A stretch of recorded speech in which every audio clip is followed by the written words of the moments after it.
Namo Bhagavate Sri Ramakrishna. To begin with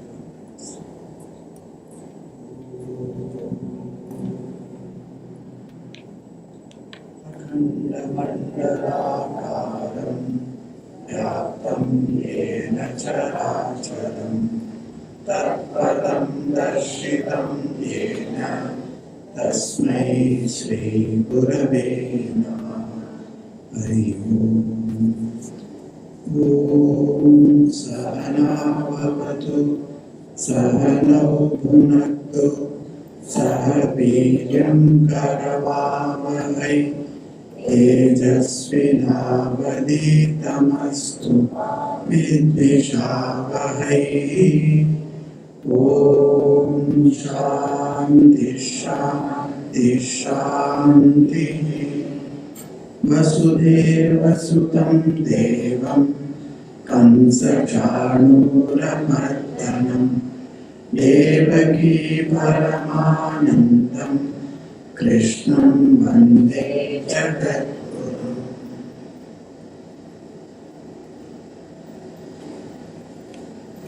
Welcome to this weekly Bhagavad Gita class, the Srimad Bhagavad Gita for practical life. We are now in chapter 2.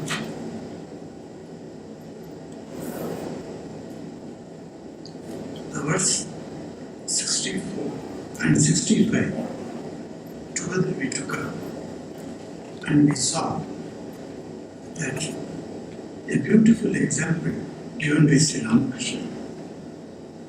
What was that example?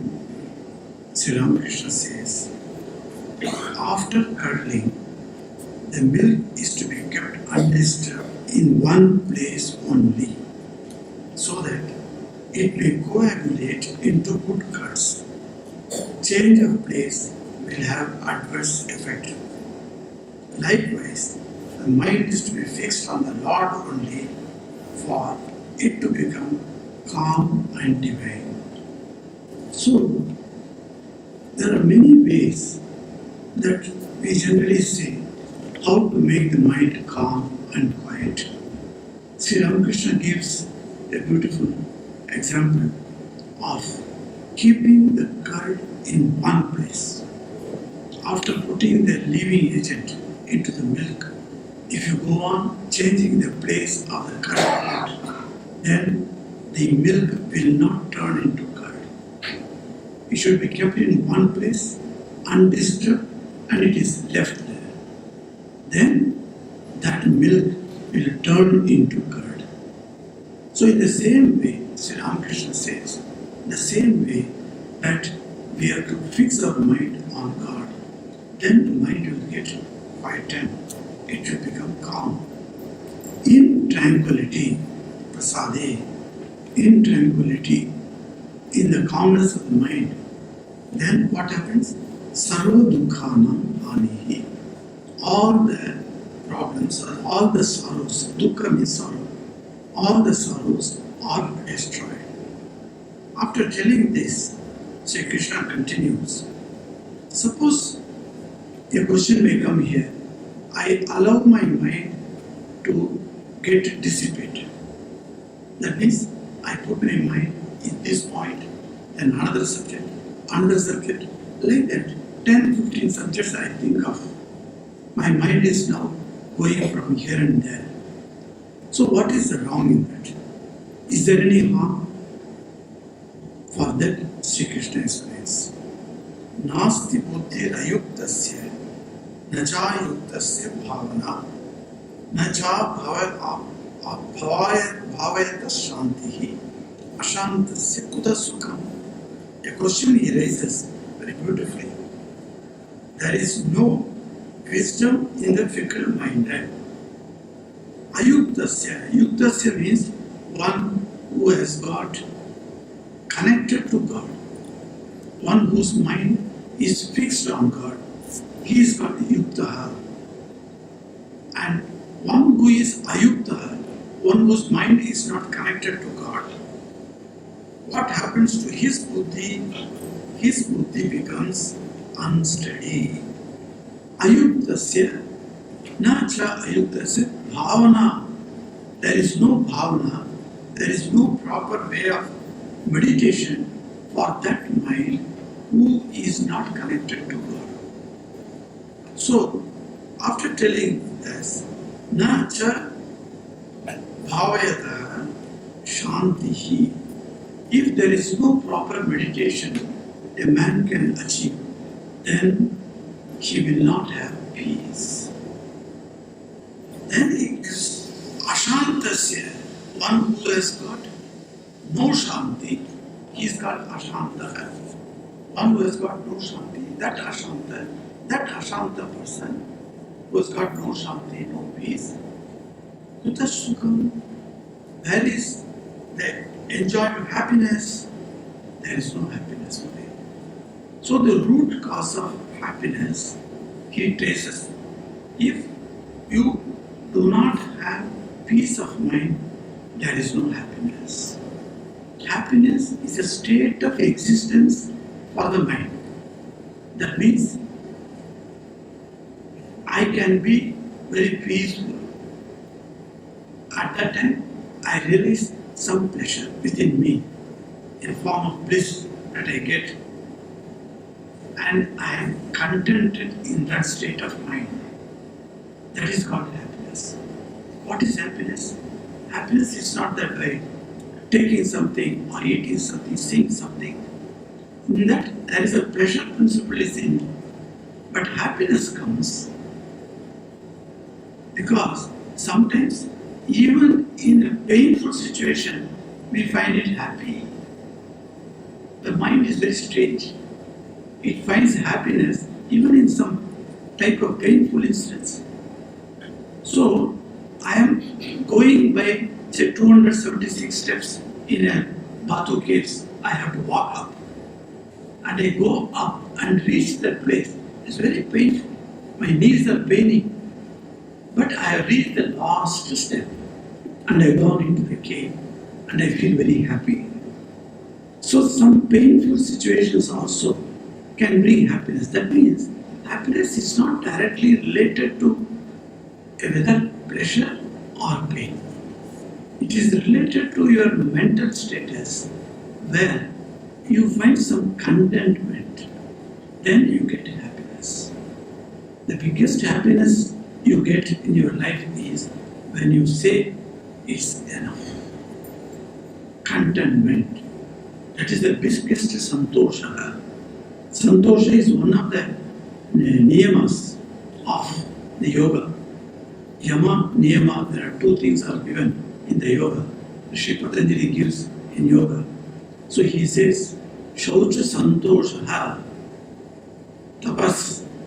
Like that he says. So Santosha, the contentment is very essential. And when the contentment comes in mind, you get happiness. So if a mind is not having peacefulness, it cannot have happiness. Why it cannot have peacefulness? It is because it is not a meditative mind. Bhavana is equivalent to dhyana.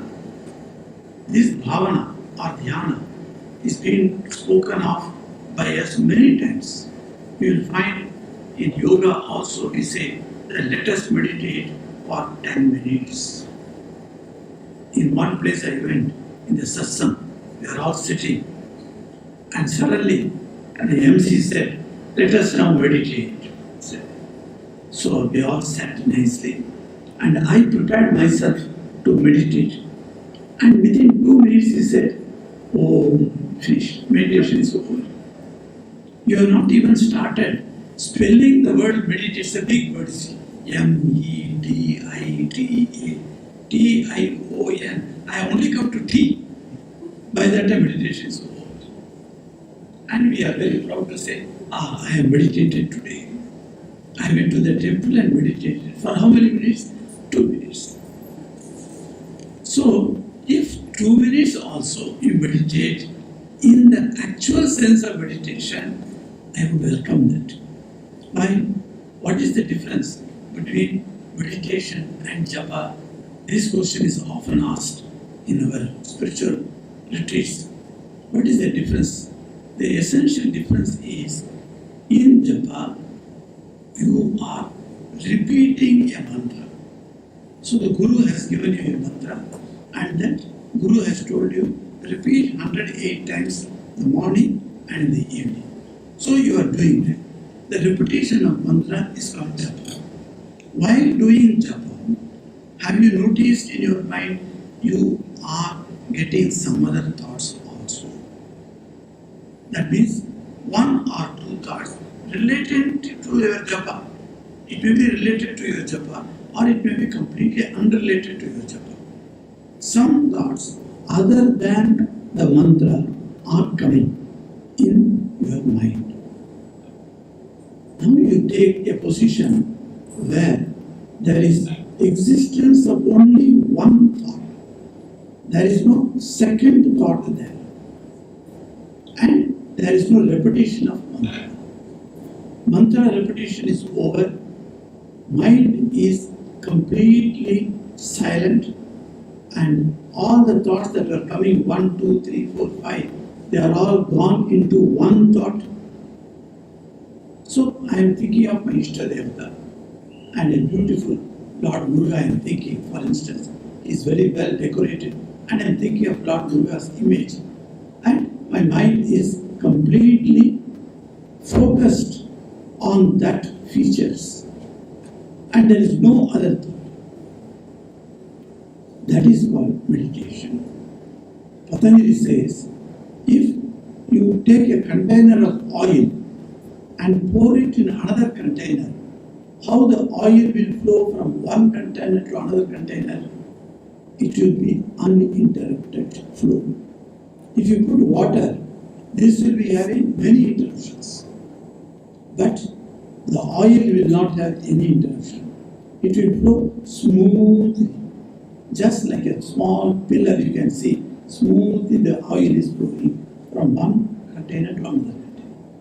So the mind must be having one thought, single thought, that is smoothly it is moving. There is no other thought. And that is called bhavana. That is called dhyana. In yogic language, it is called dhyana. So, in dharana stage, there will be many thoughts. But in the dhyana state, there should be only one thought.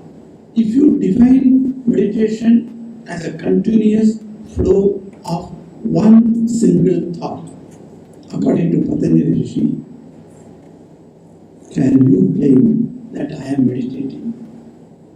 How many times only one thought we had, perhaps in our life, not even one time.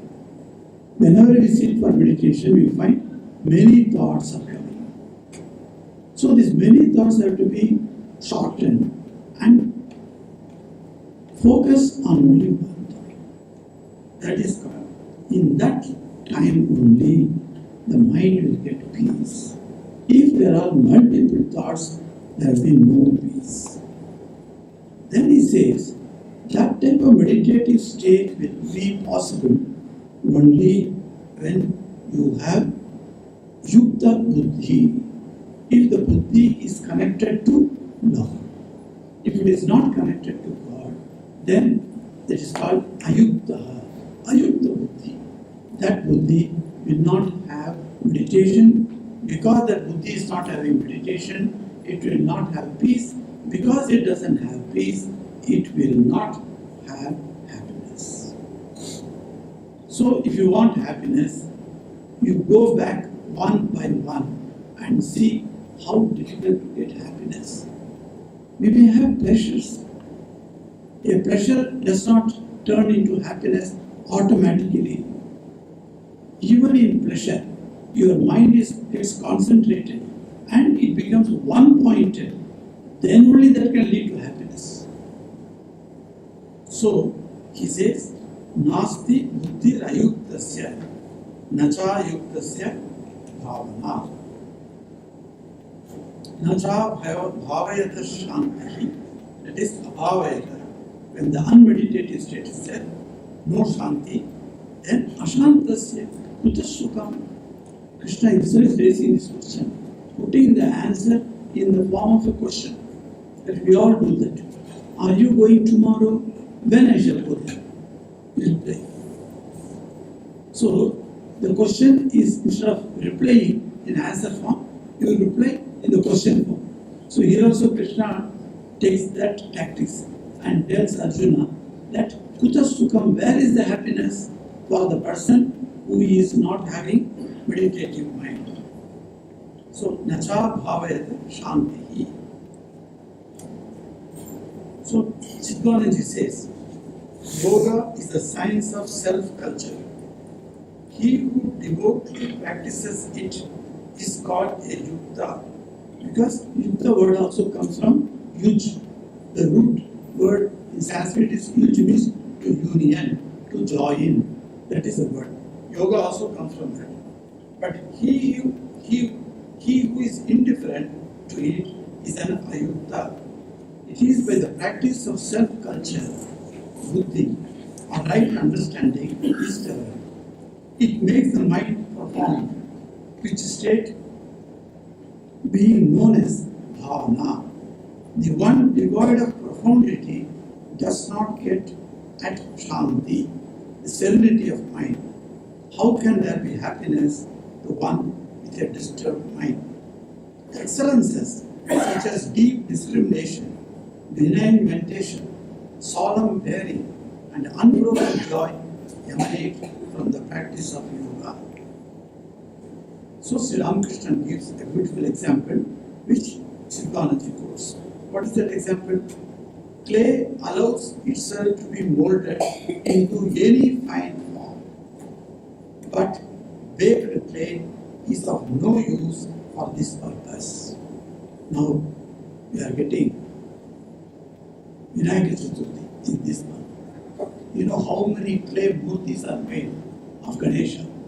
All over India, if you take, there are some places where huge murtis are made. Huge, 8 feet, 12 feet, 25 feet like that. And in some places, small murtis are made. In many of the houses in South India, they go and purchase from the market small Ganesha and bring it to the home, worship it, and then you give visurgin in the well of the house. You throw it in the well. If you don't have a sea or you don't have rivers nearby, you put it in the well. And some water you have to put. Why you have to put it in the water? Because it is made of clay. Clay will easily mix up with the water.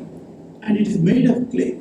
So before the image was baked, at that time, you take that clay, I can make a Ganesha form, or I can make a Krishna form, or I can make anything what I like. If I am an expert in making forms, I can make any form. I can make different forms by the clay. But then, once I get to bake, and once the baking is done, then it cannot be changed. You can only break it, but you cannot change it. Mind burnt by profane desires is incapable of taking divine molds. But beautifully Sri Ramakrishna says, there is a mold. God's mold is there, and I want to put my mind into that mold. And when it is not baked, then I can put any type of Ishta Devata, I can put in that mold, and I can join in that. And my mind gets that figure. But once it is baked, means burnt. Burnt by what? Burnt by worldly desires. Once my mind is touched and burnt by worldly desires, then that mind is no more like a clay that can be utilized or molded. So that mind is very hard. Now, Siddhanandaji raises another question here. Why does not one with undisciplined mind get illuminated?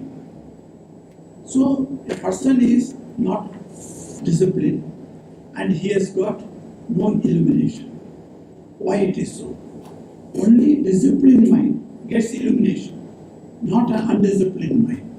So for that, Sri Krishna answers, Indriyanam hi charatam yan manonu vidhiyate tadasya harati pragyam vayur nava nivamnasi. It's a very beautiful sloka. Many times we all quote. Just as a gale pushes away a ship on waters, the mind that yields to the roving senses carries away his discrimination. Indriyanam hi chalatam. So, the wandering mind, what happens? The indriyas, the senses are wandering. Charata means walking.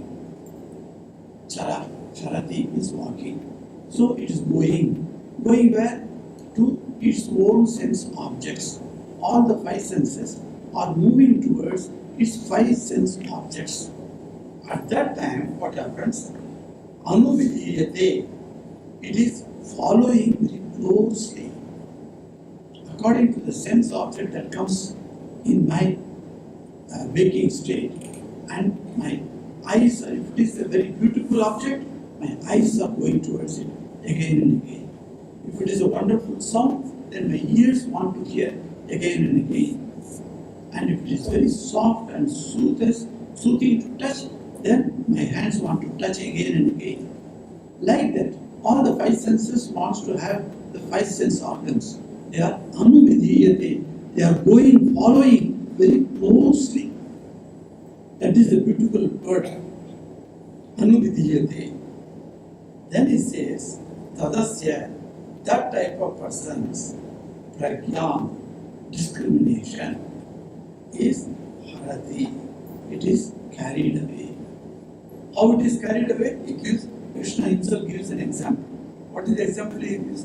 Vayur nava mimamdasi. Vayu iva. That means like the wind. How it is, which is in the waters. When the wind comes, a boat is in the water. How the wind, which is carrying 120 kilometers speed, the wind is coming, and how it takes away the boat. Somebody sent me a video of tsunami in Japan, and I opened it. It was so horrible to see, and the waves were coming slowly, and it touched the shore, and then the water rose to a huge level, and it entered. And while entering, it took all the ships, all the boats, and all the cars on the roads, and all the buildings were smashed. And how many people were drowned there? And the camera is kept somewhere in the top of a building which did not break. And in that building, the camera is taken. And it was terrible to see how it happened. Recently, the boats were taken away in Andhra Pradesh. In Andhra Pradesh in 1976, when the lake tsunami, that's a tidal wave came. It was in 78. At that time I was a brahmachari. I was sent for relief work there. So the tidal waves, the people who saw it, they say 18 feet the tidal wave came from the ocean. There are several coconut trees you could see at the top. The waves have come and stayed for one full night and then receded. And when leaving, it left a mark on those tall coconut trees. So when the waves are brought by what? By the wind. When the wind comes in 150 kilometers speed, it just pushes the waters. So whatever is there on the waters, whether boat or small steamer or ship, it's all set aside. It is carried away. Like that, Sri Krishna says, it is when the strong wind comes and when the boat has got no rudder, no anchor, then what happens? It is carried away by the wind. So a ship without a rudder is at the mercy of a strong wind. Nothing can be predicted as to where it will be shown. It is also true. Where it will be taken and where it will be set, nobody knows. Senses are involuntarily drawn to the sense objects. Mind that follows it in the wake of the senses is naturally led astray by them. As a rudderless ship does not reach its destination, so the misdirected mind does not contact Atman. The wick that contacts a flame gets lit. Similarly, that communes with the Atman gets illuminated. Why the illumination is not possible for a disturbed mind? It is because it is led astray. The sense objects are really strong. It is everyone's experience in this world, whether it's a great Mahatma or a newly novice in spiritual field. Everybody knows how the sense objects can draw a person tremendously. A sage was there, and the sage was recounting his past. What was his past? He said, "Look, today you all respect me, revere me as a great sage. How I was in my young days, do you know? Even though I had a family, I fell in love with a prostitute. And she was staying in the other side of the village. One day, it was terrible rain. It was torrential rain. At that time, my mind started thinking about her and I wanted to reach her. How to go? I came to the banks of the river. None of the boatmen is willing to take the boat. But my mind said, no, I must get to the other bank. How do I go? I must get it. And torrential rain and all dark clouds, and it was dark night. Nothing is visible in front. I jumped into the river waters. And I saw something is floating on the river. I just held it. And by that help of that, whatever it was, I didn't see, I went to the other bank. And through that, whatever I had in the bank, and then I went to the house. And still the torrential rain was there. I didn't know what to do, how to get into the house. I'm shouting by calling her name. Nobody can hear because in her room, all the windows are closed. You can't hear anything from outside because torrential rain. Then I had to jump into this house. How to jump? I saw a rope was there on a tree. Immediately I went up the tree, caught hold of the rope, and then I jumped the other side. And then went upstairs and banged the door. She was so fast asleep, she couldn't hear the door banging. So I broke the glasses and then went inside. Then when I saw her, I woke her up. She woke her up and she looked at me.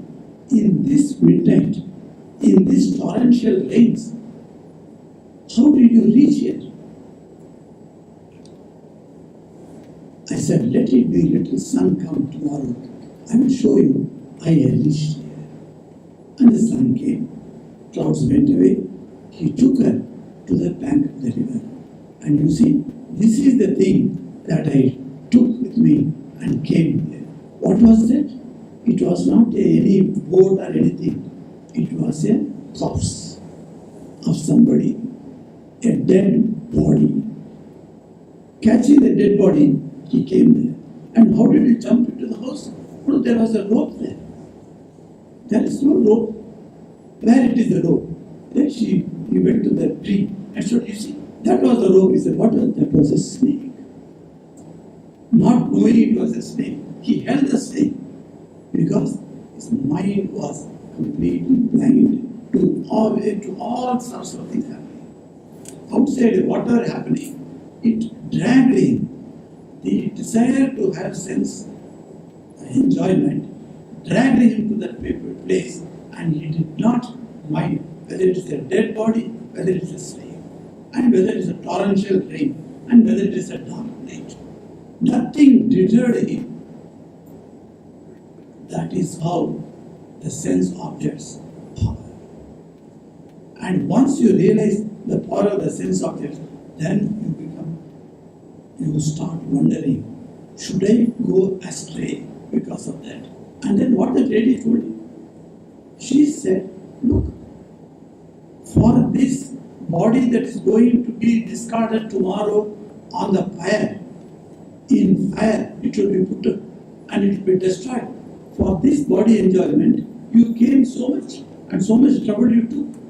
If you had only chanted the name of God, even 1/10 of this intent desire, God would have appeared before you. And that was the moment he had an illumination. He bowed down at her feet and said, "You are my Guru, first Guru, who taught me. And okay, bye-bye, I shall leave this." And he left. And he became a great Swami. So, you find that how it is taking place, that the sense organs, to keep them at a particular level is very difficult. Because the sense objects are like that. You always find, whenever the diabetes people come, then some nice sweets are here. Then I tell them, "Oh, very good, our Pratik has brought very nice rasgulla." I say, then the people who are there with diabetes, I see their eyes. Yes, they would like to have it. Then I tell, instead of not injuring their senses, I say, it's a very good sweet meat, but then always Pratik brings the less sugar. So you can take half piece. Like that I give the half piece, then they are satisfied. Suppose I am not there, what would have happened? 2, 3 would have solved. So that is how the senses can draw you. So today one gentleman brought a sweet for master, and that was made in home. Homely made sweets are much better than the shop sweets, because with pure mind it is there. So our Pujari Maharaj is telling me, I am diabetic. Tell Maharaj, you can have it because it is made in home. So how much temptation you can give me? I said, okay, give me half and I will take for your words. So I took. So like that, the temptation, there is no way. The temptation comes in any form and it comes before you. And it says, take it. And you take it. And then only you find at 2 o'clock when you test your blood, it is now 15, 16, it has gone from 7. So then only you understand, oh, what I did. So the sense objects in itself, they are not attractive, mind you. What was the point of this sage who was so much attracted to the body of his beloved? Is because he thought there is pleasure in that body. Actually, there is no pleasure in the object. In none of the sense object has got either bad or good. No sense object you can declare this is bad, this is good. This bad and good, where it stays? It stays in our mind. I feel that this is good, this is pleasurable, and this is painful. Who thinks? The man who has got the sense organs, he thinks that these are of these qualities he imposes on that object. Once you clearly understand in mind and try to know that yes, my mind only thinks there is a pleasure in that. Why? You say that pleasure is not in the object itself. The reason, Vedanta gives a reason why you should not consider the pleasure is in the object, not in the man who is viewing the object. Why? Vedanta says, if there is a pleasure in the object, he should continuously give you the pleasure. Continuously, without any interruption. So that sun is rising in the east. Every day we see that. All these days we have seen, all our forefathers have seen, all the scientists have seen, sun rises in the east. It is a common thing for all of us. So continuously it is coming there. You cannot say it is unreal. Because sun rises in the east. Nobody has seen sun rising in the west. So now you see, like that, is there any continuous provision of the pleasure principle in that object? If I take 2 sweets or 3 sweets at a time, I can go up to 5 sweets. In Kanpur, we are all brahmacharis. So one competition was given by one Swami. He came from Bangladesh and he gave a competition. Hey brahmacharis, I will provide you sweets today, Rasagolla. How many pieces one can take? Let us have a competition. And one brahmachari took 32 Rasagollas. 32 Rasagollas. His name is Govinda Maharaj, is still there.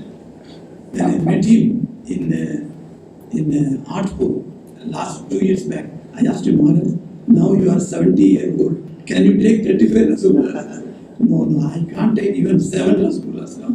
He said, at that time he took 32 Rasagollas. And then, after noon time, he is not available in the ashram. Then only after the Arati he came back. I asked him, where have you gone? I went for jogging to digest all these Rasagollas. So I went running in Modi jail, he said. So, now you see, when you take 5, 6, 7, then you say, no sir, this is enough, I shall not take. Why do you say stop it? If there is a pleasure in that object, the pleasure must be continuously coming to you, whether you take one or you take the 10th one. But it is not so. After 5, 6 you are unable to take, you say, I don't want. Very clearly you say.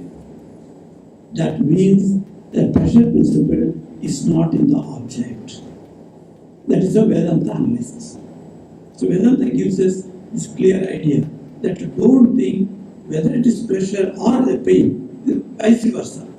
Pain also you take it, the pain is not in the object. That object has nothing to do. You think in your mind that pain is there. You think in your mind pressure is there. That's why you avoid the painful things, you seek the pleasurable things. So likewise, in our mind we are having. So this continuously, if it is not available, then also you cannot contribute or attribute the pleasure principle in that object. Another reason Vedanta gives. Since it is not continuously giving pleasure, another principle is it giving all the time? Morning, evening, night, noontime, any time in the day or night you take it up. Is it giving you? Say fire. The warmth of the fire is very good in winter. Of course, in Singapore you don't have the winter, so you don't know. But in South Africa, it's terrible. And the temperature goes to 4 degrees, 3 degrees, and we want warmth of that fire. So there is a fire come place, we all go to go and sit, and the fire is put on, and then you take the warmth. How warmth is so good. But when 42 degrees are there, you don't want the fire's warmth. So at one time, it gives me pleasure, but the same warmth of the fire does not give me pleasure at another time. Then also it is proved, Vedanta says, that pleasure principle is not in the object. It is in your mind and in your attitude. That's how Vedanta defines. Then, Sri Ramakrishna's example again Chidbanji quotes here. Sense pressures are like itching eczema. There is pressure in violently scratching it, but the disease gets aggravated thereby. By yielding to sense pressures, mind gets more entangled in them. It's a very, very gross example Sri Ramakrishna gives here. It's like an itching eczema. Eczema many people get, and they get cured also. And this eczema, when it comes, and some type of scratching, we do it. We all do it. Even a small insect bites you, then you are going to scratch that place. And by scratching it, you are only increasing the intensity. So, by yielding to sense pressure, mind gets more entangled in them. That is how the Bhagavatam gives a story about a king, the great king. He wanted to enjoy youthfulness. So he called his sons. First son refused, second son refused, third son refused. Fourth son said, okay, I will give my youth to you, dad. No problem. You take my youth. And the old man suddenly got back the youth of their son. and he started enjoying. So the enjoyment goes on and goes on and on. Finally, he found out the truth. Because when you do havan, when you have the wood sticks there, and you have put the ghee into that, and you have put fire. So you are putting swaha, swaha. And every time you say the mantra swaha, and you pour the ghee, what happens to the wood? Wood gets burned more lavishly it burns. Because you are pouring the ghee into that fire. So Bhagavatam says that the enjoyment is like pouring ghee into the fire. Sense objects are there, I am enjoying that, and by enjoying it, what happens? I have poured the ghee into that. So that enjoyment, that ghee, that fire will never get extinguished. It will be always burning. You go on pouring the oil or ghee into that wood, it will be going till the wood is so completely burnt. That is what happens to the mind. So the mind gets completely burnt. Then it cannot be molded. So with this, Sri Ramakrishna's quote, now Chidvananda is putting a question. Then, how shall the senses be handled? Okay, you are told, oh Krishna, the sense organs are very, very violent. And they are like that huge stormy wind. And it carries the boat of our mind to astray. If it is so, then how do I handle it? Then should I leave it? That no, it cannot be handled. This mind cannot be controlled. This mind cannot be brought under my jurisdiction. So let me leave this. Let the mind go whatever it go, and let me also get weaned. Should I leave it, or should I think, no, is there any method, any way that we can get some type of control of the mind? So for that question comes. So Sri Krishna says, Tasmat yasya mahabaho nigrihitani sarvashaha indriyani indriyatebhya tasya prajna pratishtita. How does the mind of a wisdom, a man of wisdom, is steady? For that the answer comes now. Therefore, O mighty armed, it says Mahabaho. That is the word Krishna addresses Arjuna. Whenever Arjuna becomes depressed, whenever he feels it cannot be possible, then he reminds him, hey Arjuna, you are a Mahabaho, Bahubali, Bala, that wonderful, that Bahu strength you have. That's why Bahubala. If you have one who has got Bahubala, he's got Bahubali. So that Mahabahu, he said, your shoulders are great shoulders we have. What type of great shoulders? It can bear any type of stress, any type of weight it can bear. So Mahabahu, he says, that Mahabahu, and by calling him Mahabahu, he is raising his faith in himself.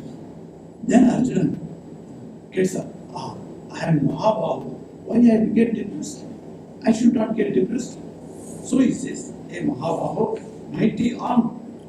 His cognition is well poised, whose senses are completely restrained from their objects. Indriyani, indriyatebhya. So the sense organs from the sense objects, nigrihitani, that means completely restrained. Grahita means taken away, grasping. Nigrihitani means nischayena grahitani. Nischayena means determined. Nigrihitani, completely restrained. That type of man's, yes, that type of man's, a Mahabaho, what happens? Tasya, his pragya, the wisdom, is pratishtita, is established. If a person is not swayed by the sense objects, when your sense organs are awake, when you are sleeping, I bring you some temptation and you are not aware of it, there is nothing great about that. But when you are awakened, when your eyes are open, when your intellect is quite awakened, at that time, any of these five sense objects are before you and you are not tempted. Then that type of complete restraining is done. Nigrihidani. It's a beautiful word Krishna uses. The D word means nischayena. That means, yes, successfully or definitely. That's the meaning. Definitely restrained. That type of persons, tasya pragya, the wisdom is pratishtita, is established. That is our goal, to have our wisdom established. And that goal has to be attained by any means. So Swami Vivekananda advises to follow any one or in combination of any of these four yogas. He says, you make yourself and nicely combine any of these four yogas according to the interest that you have in each of the yogas, and then put together and then practice. Then the Nigrihidani will come. Can you say in your mind, take a determination, I will say no to certain sense pleasures on your own. Nobody is compelling. Voluntarily, you have to decide, say, tomorrow one sense pleasure is coming to me. I say tomorrow, no, I shall not.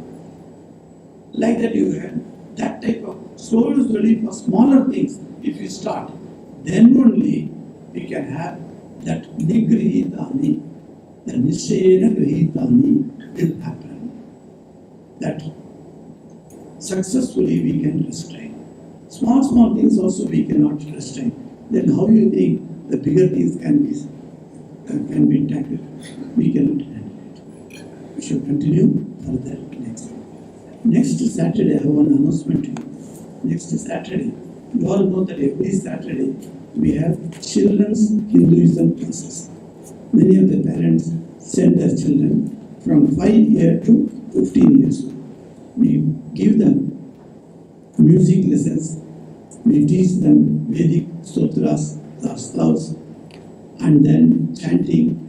Then we teach them Mahabharata and Ramayana. And some of the children are better having knowledge than their parents about Mahabharata and Ramayana. They know more nicely the stories. So when I ask the questions, they immediately reply. And every Saturday we have this class from 4:30 to about 6 o'clock. Then every Saturday I take one class along with our teachers. There are 4 teachers who conduct these classes. But then last class 6 to 6:10, 10 minutes is given to me. So that is my interaction with the children, asking them questions, putting them questions like that. So they ask me questions like that. Also telling them some stories. Like that we interact with the children. And all the children, I requested them, Krishna Ashtami is coming. Why don't you put up a consolidated program by the children? So the teachers immediately swung into action. And they have prepared a very beautiful program by the children, for the children, and of course for the adults also. So that children's program is going to be held next Saturday. It is on 26th Saturday, 5:30 p.m. I would request all of you to come and enjoy the children's program. If you have in your home children, please bring them also. So that will give those children also a wonderful, inspiration. So let me also join this group and come every Saturday. And that inspiration will come. So bring the children, and all the children are taking part. That is the beauty. No child is omitted. All the children, whether you can do it or not. Some children are well talented, some children are learning. So every child, whether even 1 week before a child has come, that child also is included. So it will be a wonderful program, I hope, and we will keep in this hall only that program will happen. 5:30 p.m. I would request everyone to come at least 10 minutes before and be here. Seeing the crowd itself, children will get inspiration in. And when you give clapping to them for each event, that will be wonderful. We are actually making them more confident in themselves. That is what we want. Self-confidence and devotion to God's feet. These are the two things we want from the children. And that is our motto, to train these children in these things.